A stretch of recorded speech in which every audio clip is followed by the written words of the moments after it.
मेरे समझ में आया कि इस देश के त्योहारों के पीछे वैज्ञानिकता है। त्योहार ऐसे ही नहीं तय हो गए, इस दिन होली होगी, इस दिन दिवाली होगी, इस दिन ये होगा, इस दिन, इनके पीछे कुछ कैलकुलेशन है। भागवत जी का कैलकुलेशन है कि शरीर में 3 दोष हैं, वो आप सब जानते हैं, वात, पित्त और कफ। इन पे आगे मैं विस्तार से बात करूंगा, यहां रेफरेंस के लिए कह रहा हूं। तो वात, पित्त, कफ 3 दोष हैं, ये समान स्थिति में रहे तो आदमी हमेशा निरोगी रहता है। इनकी स्थिति ऊपर नीचे हो, वात बढ़ गया, पित्त और कफ कम हो गया, पित्त बढ़ गया, वात और कफ कम हो गया, ऊपर नीचे हो, तभी रोगी होते हैं आप, तभी रोग पैदा होते। तो एक दिन ऐसा आता है, 365 में से एक दिन ऐसा आता है जिस दिन ये वात, पित्त, कफ की स्थिति बिल्कुल ऐसी होती है जो विचित्र लगती है, माने होनी नहीं चाहिए ऐसी स्थिति हो जाती है। तो भागवत जी कहते हैं कि उस स्थिति को काबू में लाने के लिए बासी खाना ही चाहिए, जिसकी पोषकता पूरी चली गई हो। क्योंकि जिस दिन ऐसी स्थिति आती है उस दिन शरीर को प्रोटीन नहीं चाहिए, प्रोटीन बिल्कुल नहीं चाहिए। तो प्रोटीन सब खत्म होगा तब जब खाना बहुत पुराना हो जाए। तब मेरे समझ में आया कैसी वैज्ञानिकता है। तो आप साल में एक ही दिन बासी भोजन कर सकते हैं। अब आप देखो कि एक दिन के लिए फ्रिज लगेगा साल में, तो 364 दिन की बिजली क्यों खर्च करना उसके लिए, और 364 दिन का इतना स्थान क्यों घेर के रखना। चेन्नई में बहुत महंगा है स्थान, 1 स्क्वायर फुट का क्या भाव है, 3000। तो फ्रिज अगर रखा है मान लो 5-7 स्क्वायर फीट में, तो 3000 में 5 का गुणा कर लो, 15,000 रुपए रोज का खर्चा एक तो दे दिया फ्रिज खरीदने में, और ये जिंदगी भर इतना स्थान घेर कर खड़ा है जो इस्तेमाल नहीं हो रहा है, तो कितना घाटे का सौदा है। तो इस घाटे के सौदे को अपने जीवन में मत लाइए। मेरी विनती है कि जिन्होंने फ्रिज नहीं खरीदा है वो ना खरीदें, जिन्होंने खरीद लिया है वो धीरे धीरे इसका उपयोग कम करें। एक दिन थोड़ा ऐसा आए कि उपयोग उसका बंद ही हो जाए तो आपके जीवन के लिए बहुत अच्छा है। और आप जानते हैं कि आजकल पर्यावरण के प्रदूषण की बहुत चर्चा हो रही है। दुनिया भर के वैज्ञानिक परेशान हैं कि क्लाइमेट चेंज हो रहा है, सर्दी कम हो रही है, गर्मी बढ़ रही है। सर्दी कम होने में और गर्मी बढ़ाने में जिन गैसों का सबसे बड़ा योगदान है वो यही गैसें हैं, CFC1, CFC2, CFC3, CFC12 तक। तो सारे दुनिया के देश परेशान हैं कि क्या करें क्या करें। अभी इंडोनेशिया के बाली द्वीप में 7 दिन का सम्मेलन हुआ। अमेरिका, जर्मनी, भारत जैसे 156 देशों के राष्ट्रपति, प्रधानमंत्री 7 दिन झक मार रहे थे यही बात के लिए कि भाई CFC का प्रोडक्शन कम कैसे किया जाए। तो इसमें थोड़ा आप भी सहकार कर दीजिए। ये प्रोडक्शन कम होने के लिए फ्रिज की जरूरत बंद करने की है, तो ये प्रोडक्शन कम होगा। तो इसलिए मैंने कल आपसे कहा था कि फ्रिज का भी खाना ना खाएं, समय का ध्यान रखें। ये बात हमेशा याद रखें कि बना हुआ खाना 48 मिनट के अंदर खा लेना चाहिए। अब ये 48 मिनट का जो कैलकुलेशन है, कल मैं इस पे आपसे और ज्यादा विस्तार से बात करूंगा, क्योंकि एक सूत्र कल आएगा। आज बस इतनी सी बात। और एक तीसरी बात जो मैंने कल आपसे शुरू की थी, माइक्रोवेव ओवन। माइक्रोवेव ओवन भी कुछ इसी तरह का किस्सा है। इसमें भी टेम्परेचर को आप कंट्रोल करते हैं, और माइक्रोवेव ओवन में कोई भी चीज आप जब रखते हैं ना गर्म करने के लिए, तो वो चीज का एक हिस्सा गर्म होता है, पूरा नहीं होता। गर्म होने के लिए हमारी जो कल्पना है वो चारों तरफ से एक साथ एक जैसा टेम्परेचर आए। वो पानी ही कर सकता और कोई चीज नहीं है दुनिया। पानी गर्म करके उसमें कोई चीज डालें तो सही गर्म होती है, और माइक्रोवेव ओवन में पानी का कोई काम नहीं। और ये माइक्रोवेव ओवन भी यूरोप और अमेरिका के लिए है, क्योंकि वहां बहुत ठंडी है, आपके लिए नहीं है, क्योंकि यहां तो बहुत गर्मी है। तो अब हमारे घर में क्या हुआ है वो मैं विनम्रता पूर्वक आपसे कहता हूं, आपने कुछ चीजों को स्टेटस सिंबल बना रखा है, वो बदल दीजिए। ये स्टेटस सिंबल नहीं है, ये मजबूरी की चीजें हैं। कहते हैं ना मजबूरी में हमने ये किया, मजबूरी में हमने ये किया। तो आप मान लीजिए कि मजबूरी में फ्रिज लाया, मजबूरी में माइक्रोवेव ओवन लाया, मजबूरी में प्रेशर कुकर लाया। ये कोई छाती ठोक के बताने की बात नहीं है कि मेरे घर में फ्रिज है, या मेरे घर में माइक्रोवेव ओवन है, या मेरे घर में। आप इसको शर्म से बताइए कि मैं क्या बताऊं, मेरी मजबूरी थी, उस दिन दिमाग कुछ फिर गया था, मेरा विवेक शून्य हो गया था, तो मैंने मेरे खून पसीने की कमाई बर्बाद कर दी और ये ले आया। तो ये इस तरह से कहना जब शुरू करेंगे तो थोड़े दिन में आपकी भावना अपने आप बदल जाएगी और ये चीजें आपके बाहर निकल जाए। ये जो 48 मिनट का कैलकुलेशन है, ये जैन दर्शन में भी है। आप में से कोई भी जैन समाज के लोग होंगे तो मेरी बात आपको बहुत जल्दी समझ में आएगी। जितने भी जैन साधु संत हैं उनके मुंह से आप यही सुनेंगे, पानी में 48 मिनट के बाद जीव राशि पैदा हो जाती है और वो जीव राशि फिर बढ़ती ही चली जाती है, करोड़ों से अरबों, अरबों से खरबों में चली जाती है। तो ऐसा पानी नहीं पीना चाहिए क्योंकि जीव हत्या होती है और उसका पाप लगता है। तो जैन दर्शन ने इसको अहिंसा के साथ जोड़ा है और भागवत जी ने इसको स्वास्थ्य के साथ जोड़ा है। मूल बात एक ही है। शायद जैन दर्शन में अहिंसा से इसको इसलिए जोड़ा होगा कि धर्म से जाएगा जुड़कर तो जल्दी समझ में आएगा। भागवत जी ने इसको शरीर स्वास्थ्य से जोड़ा है तो थोड़ा देर में समझ में आता है, क्योंकि हमारा चित्त और मन धर्म के प्रति थोड़ा आकर्षित है, क्योंकि हमारे डीएनए में ऐसा है। भारत का जो डीएनए है वो ऐसा ही है, जिसमें धर्म की बात करो तो तुरंत समझ में आए। विज्ञान थोड़ा पीछे से आता है, इसलिए इस देश में धार्मिक लोगों की पूजा होती है, वैज्ञानिकों को कोई पूछता नहीं है, वो ऐसे ही बेचारे घूमते रहते हैं। कभी आप जैसे लोग उनको माला वाला डाल दे तो ठीक हो गया, वरना इस देश के वैज्ञानिक कहां मरते हैं, कहां खपते हैं, कौन जानता है, कौन पूछता है। लेकिन साधु, सन्यासी, महात्मा इतने पूजे जाते हैं इस देश में, जिनके पीछे आप कुछ नहीं जानते, उनका इतिहास, उनका भूगोल, तो भी आप उनके चरणों में लौटते रहते हैं। वो आपके डीएनए का दोष है, मेरे डीएनए का दोष है, आपके डीएनए का दोष है, क्योंकि डीएनए ऐसा है इस देश में। कभी मौका मिला तो इस पे बात करूंगा कि गर्म देशों का डीएनए और ठंडे देशों का डीएनए बिल्कुल अलग होता है।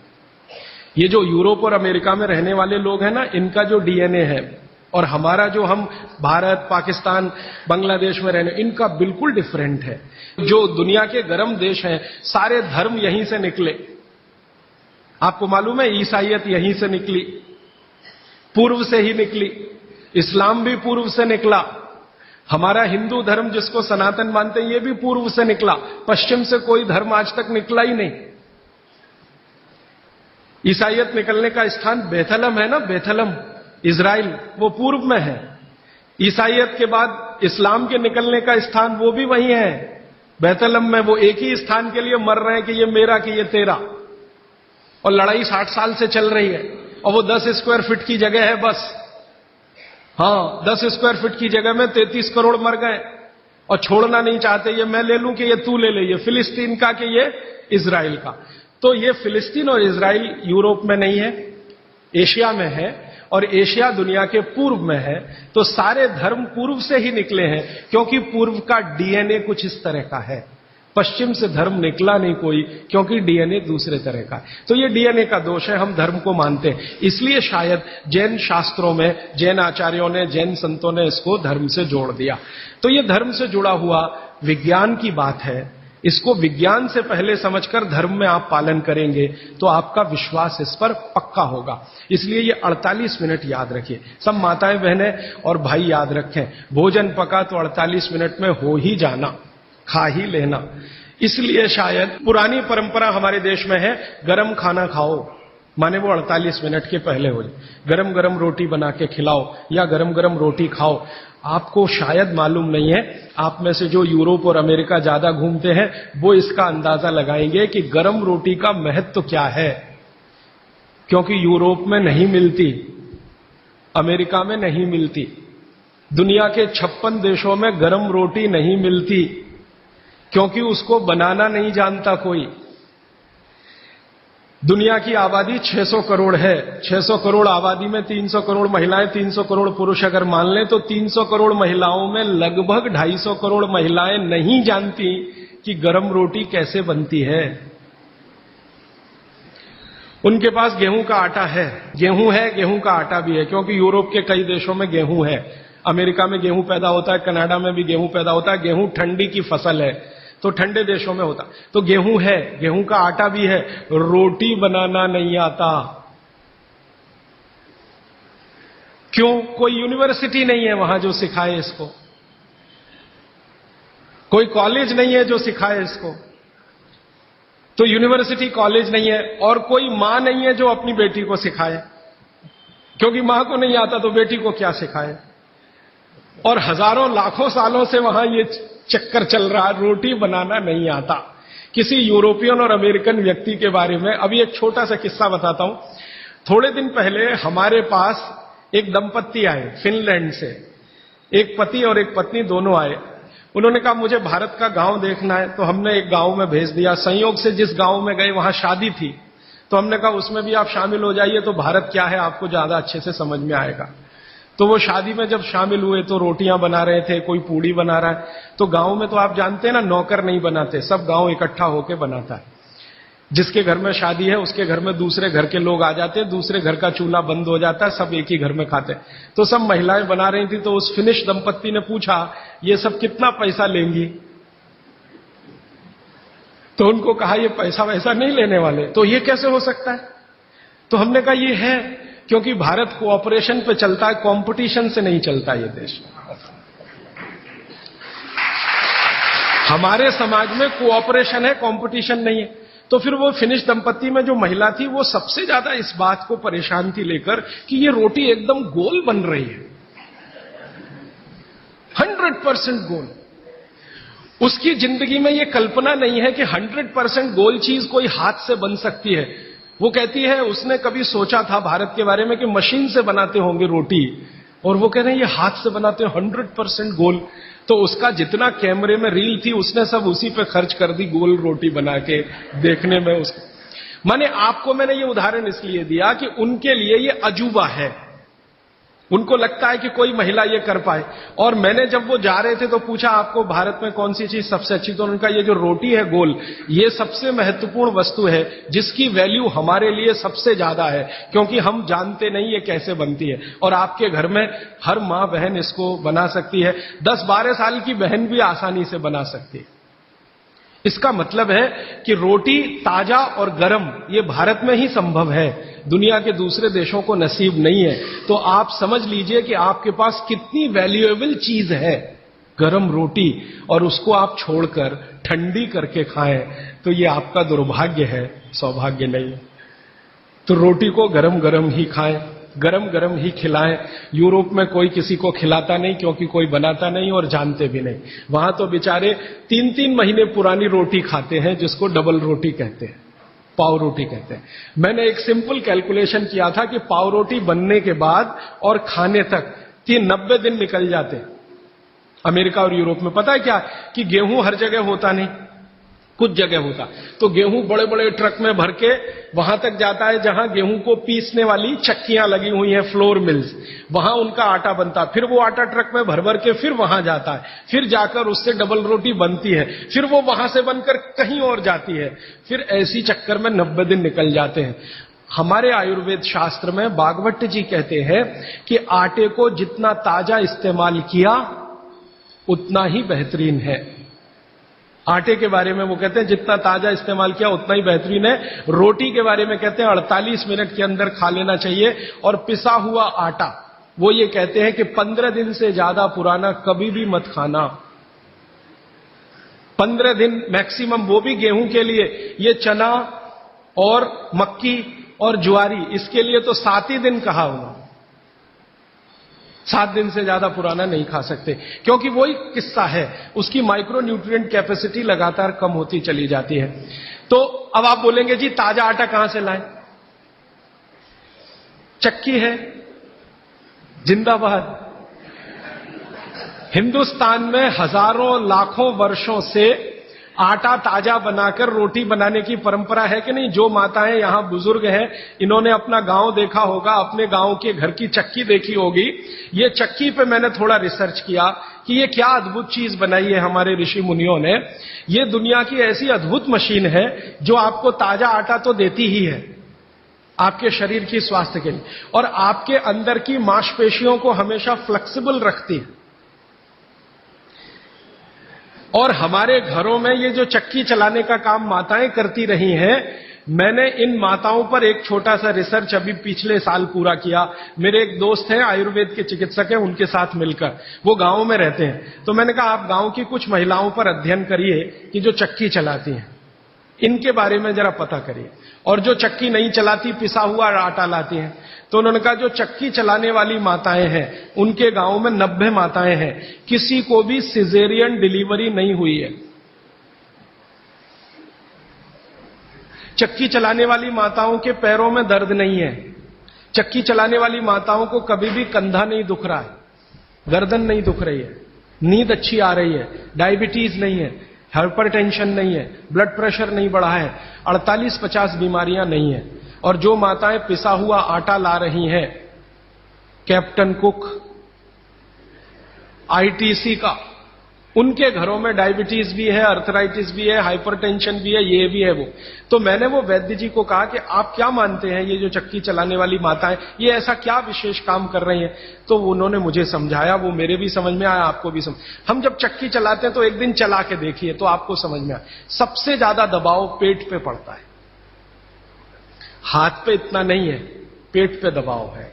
और मां के पेट में एक एक्स्ट्रा ऑर्गन है जो पिता के पेट में नहीं है, जिसको गर्भाशय कहते हैं। ये गर्भाशय आपके पेट के बिल्कुल बीचों बीच हिस्से में, चक्की चलाते समय सबसे ज्यादा जोर वहीं है। और गर्भाशय के बारे में आयुर्वेद के सारे रिसर्च और आधुनिक विज्ञान के सारे रिसर्च ये कहते हैं कि ये गर्भाशय के आसपास के एरिया में जितना हलन चलन हो उतनी इसकी फ्लेक्सिबिलिटी है। फ्लेक्सिबिलिटी माने मुलायमियत, अंग्रेजी शायद आप समझ जाएंगे। फ्लेक्सिबिलिटी, मुलायमियत, इलास्टिसिटी एक शब्द होता है अंग्रेजी में, इलास्टिसिटी। इलास्टिसिटी का मतलब जब चीज की जरूरत पड़े तो उसको तान देना, जब जरूरत पड़े तो उसको संकुचित कर दे। ये हमारे गर्भाशय का सबसे बड़ा गुण है। इसी गुण के कारण बच्चे का जन्म होता है। और ये गुण को बनाए रखने में सबसे बड़ी भूमिका है हलन चलन। वहां आसपास मांसपेशियां, उनका हलन चलन रहे। तो ये हलन चलन सबसे अच्छे तरीके से, मैंने खुद चला के देखा चक्की, ये सबसे ज्यादा पेट के हिस्से में ही होता है। तब मेरे समझ में आया कि जो माताएं नियमित रूप से चक्की चला रही हैं उनको सिजेरियन डिलीवरी नहीं हो रही है, क्योंकि गर्भाशय की इलास्टिसिटी मेंटेन है, तो आसानी से बच्चा बाहर आ रहा है बिना किसी ऑपरेशन के। तब मुझे ध्यान आया कि हमारी जो पुरानी माताएं हैं उनके 8-8, 10-10 बच्चे होते थे, कभी सुना नहीं कि सिजेरियन। वो दाई आती थी गांव की, जो एमबीबीएस नहीं है, एमडी नहीं है, एमएस नहीं है, और बच्चे करा के चली जाती थी, ऐसे ही जैसे दाल पका के कोई चला गया या चावल पका के कोई चला गया। हां, ऐसे होता है। तो हमने इस बात को जब ध्यान दिया तब मेरे मन में आया कि इसको थोड़ा और बड़ा रिसर्च करना चाहिए। तो इसी चेन्नई में मेरे एक मित्र हैं, उनकी पत्नी और वो मिलके 15-16 साल से इसी विषय पे काम कर रहे हैं कि बच्चे को बिना किसी डॉक्टर की मदद के या सीजर ऑपरेशन के बाहर कैसे लाया जाए। तो उनका 15-16 साल का रिसर्च ये कहता है कि ये सिर्फ चक्की की मदद से ही हो सकता है।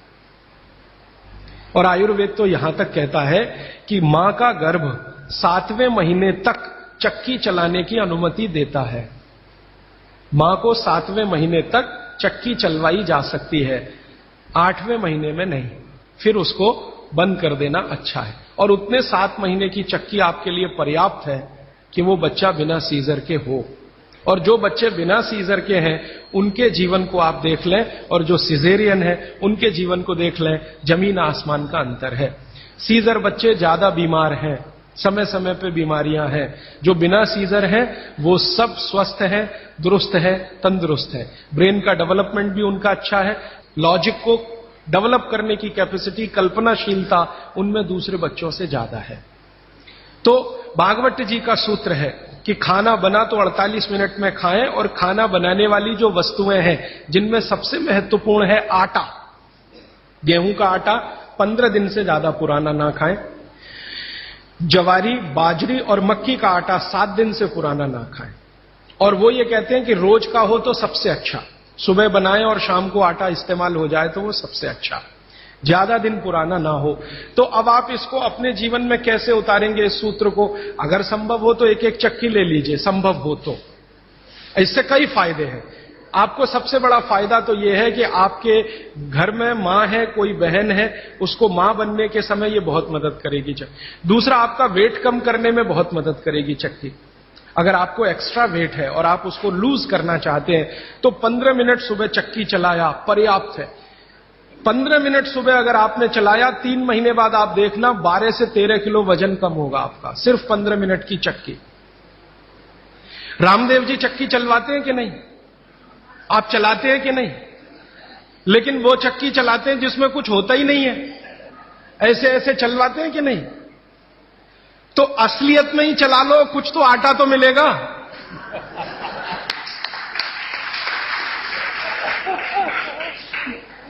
कम से कम आटा तो निकलेगा, बाई प्रोडक्ट। यहां तो कुछ निकल ही नहीं रहा है, बस ऐसे ऐसे चल रहा है। अब आप बोलेंगे जी चक्की कहां मिलेगी? चक्की अभी भी मिल रही है, यहीं चेन्नई में मिलेगी। पत्थर बनाने वाले बहुत लोग इस देश में हैं जो अभी भी ये काम कर रहे हैं, लेकिन वो रो रहे हैं कि राजीव भाई ये कोई खरीदता नहीं, हम क्या करें, हमारा सिलबट्टा भी कोई खरीदता नहीं, चक्की भी कोई। तो मैंने संकल्प लिया है कि मैं बिकवाऊंगा आपकी चक्की। हां, और मैं उनका फोकट का मार्केटिंग मैनेजर हूं। वो मुझे कुछ एक पैसा नहीं देते, लेकिन मैं उनके लिए मार्केट बनाने के काम में लगा हुआ हूं। ये मार्केट बनाने में भागवत जी की बड़ी मदद मिल रही है। तो आप चाहें तो एक चक्की ले लीजिए, बहुत महंगी नहीं आती, सस्ती है। 15 मिनट आप भी चलाइए। महिलाएं भी चला सकती हैं, पुरुष भी चला सकते हैं। इसमें ऐसा कुछ भेदभाव नहीं है कि पुरुष ना चलाएं, महिला ही चलाएं। महिला चलाएं तो उनको थोड़ा एक्स्ट्रा गेन है। एक्स्ट्रा गेन माने आपको जो एक्स्ट्रा ऑर्गन है बॉडी में, यूट्रस, वो पुरुष को नहीं है, इसको मदद मिलेगी आपको फ्लेक्सिबल बनाए रहे। और मैं आपको एक बहुत गहरी बात कहने आया, वो माताओं बहनों को विशेष रूप से, उम्र के एक पड़ाव में जब आप 45 वर्ष के आसपास हो जाएंगी, तब आपको गर्भाशय के बहुत सारे कॉम्प्लिकेशन शुरू होंगे। सबसे बड़ा कॉम्प्लिकेशन तो यहीं से शुरू होगा कि आपको मेनोपॉज पीरियड शुरू होगा। मेंसिस साइकिल आपकी बंद होगी, मेनोपॉज पीरियड शुरू होगा। और उस पीरियड में जितने कॉम्प्लिकेशन हो सकते हैं वो बच्चे के जन्म के समय भी नहीं होते कभी। और कई कॉम्प्लिकेशन तो ऐसे जिनको कोई मां समझ भी नहीं पाती कि ये क्या हो रहा है मेरे साथ। अचानक से पसीना आएगा, पूरा शरीर पसीने से भर जाएगा, फिर थोड़ी देर में ठंड लगना शुरू हो जाएगी, फिर थोड़ी देर में तमतमा जाएगा चेहरा, एकदम गर्मी, फ्लैशेस। समझ में नहीं आता किसी मां को कि अभी थोड़ी देर पहले पसीना था, अभी इतनी गर्मी आ गई और अभी इतनी ठंडी लगने लगी। इतने वेरिएशन होते हैं, मिनट मिनट में वेरिएशन होते हैं। मन आपका इतना डिप्रेशन में चला जाएगा, इतना अवसाद में चला जाएगा कि दुनिया बिल्कुल बेकार है, इसमें क्या करना जिंदा रह के। ये डिप्रेशन, तनाव मन में होगा, अवसाद मन में होगा, और ऐसे ऐसे कॉम्प्लिकेशंस बनते जाएंगे। कारण उसका एक ही है कि कुछ हार्मोन्स आपके शरीर में बनना बंद हो जाएंगे, वो आपके लिए बहुत जरूरी है। अब हार्मोन्स बनेंगे ही नहीं तो फिर मुश्किलें ये सब आती हैं। तो भगवान की व्यवस्था ऐसी है, 45-50 साल की उम्र में हर मां को दूसरा जन्म लेना पड़ता है, ऐसा कहा जाता है। तो ये जो दूसरे जन्म की समस्याएं हैं, इनको जिंदगी में खत्म तो नहीं किया जा सकता, लेकिन भागवत जी कहते हैं कि इनको कंट्रोल करके रखा जा सकता है। अब मैं तीसरे सूत्र पे आ रहा हूं। तीसरा सूत्र विशेष रूप से माताओं बहनों के लिए वो कह रहे हैं कि माताओं और बहनों की मासिक धर्म बंद होने के बाद की जो अवस्था है, इसमें परमानेंट कोई क्योर नहीं है, क्योंकि जो हार्मोन बनना बंद हो गए वो तो हो ही गए, उनको बाहर से भी नहीं डाला जा सकता। लेकिन भागवत जी ये कहते हैं कि उसको कंट्रोल करके रखा जा सकता है। तो वो कहते हैं कि कंट्रोल करके रखने में मां के रसोई घर के जो उपकरण हैं, उपकरण, इंस्ट्रूमेंट्स, इनकी मदद आप ले सकते हैं। तो रसोई घर का उपकरण सबसे अच्छा मैंने कहा चक्की, इसकी मदद ले सकते हैं। और दूसरा एक उपकरण और है रसोई घर में, सिलबट्टा, मसाला पीसने वाला जो सिलबट्टा है ना, ये दूसरा बड़ा उपकरण। अगर मैंने सिलबट्टा चला के देखा तो इस सिलबट्टे को चलाने में भी सबसे ज्यादा जोर पेट पे ही आता है। चक्की चलाने में भी सबसे ज्यादा जोर पेट पे आ रहा है। तो ऋषि मुनियों ने ये चक्की का आविष्कार जब किया होगा और सिलबट्टे का आविष्कार किया होगा तो किसी मां को ध्यान में रखकर ही किया होगा, ये पक्का है। अब नियमित रूप से आप सिलबट्टा चला रहे हैं और चक्की चला रहे हैं तो यूट्रस के आसपास की जो मांसपेशियां हैं वो हमेशा नरम और मुलायम रहने ही वाली हैं। तो आपकी जिंदगी के कॉम्प्लिकेशन 45 साल के बाद कम रहने ही वाले हैं। आप उनको दवा खा खा के कम करें तो दवाओं के साइड इफेक्ट्स हैं। ज्यादा दवाओं के साइड इफेक्ट है कि मोटापा बढ़ेगा। एक HRT टेक्निक है, हार्मोन रिप्लेसमेंट थेरेपी, ज्यादातर माताएं उसमें जाती हैं 45-50 साल की उम्र में। हाथ जोड़कर विनती है कि कभी ना जाएं, और अगर आप गए उसमें तो आपके वजन को कोई भी दुनिया का भगवान नहीं बचा सकता बढ़ने से, बढ़ेगा ही, क्योंकि हार्मोन रिप्लेसमेंट थेरेपी में जो मेडिसिन है वो सब मेद बढ़ाने वाली है। मेद माने शरीर में एक्स्ट्रा वेट बढ़ाने वाली। तो आप अगर एचआरटी से बचना चाहते हैं और दवा नहीं खाना चाहते हैं तो 15 मिनट की चलाइए ना सवेरे सवेरे चक्की। 15 मिनट से ज्यादा जरूरत नहीं है। 15 मिनट में जितना गेहूं पिस गया, जितना चना दाल पिस गया, अच्छा है। फिर आप बोलेंगे हमारे यहां तो 1-1 घंटे चलाते थे। वहां उस समय शायद लोगों का शरीर भी इतना मजबूत था, तंदुरुस्ती भी इतनी अच्छी थी, घी दूध भी अच्छा खाने को मिलता था, तो वो 1-1, 2-2 घंटे चला सकते थे। आज के समय को ध्यान में रखते हुए 15 से 20 मिनट भी आपने चलाया, या तो सिलबट्टा या तो चक्की, तो जिंदगी आपकी एकदम सुरक्षित और निरोगी रहने वाली है।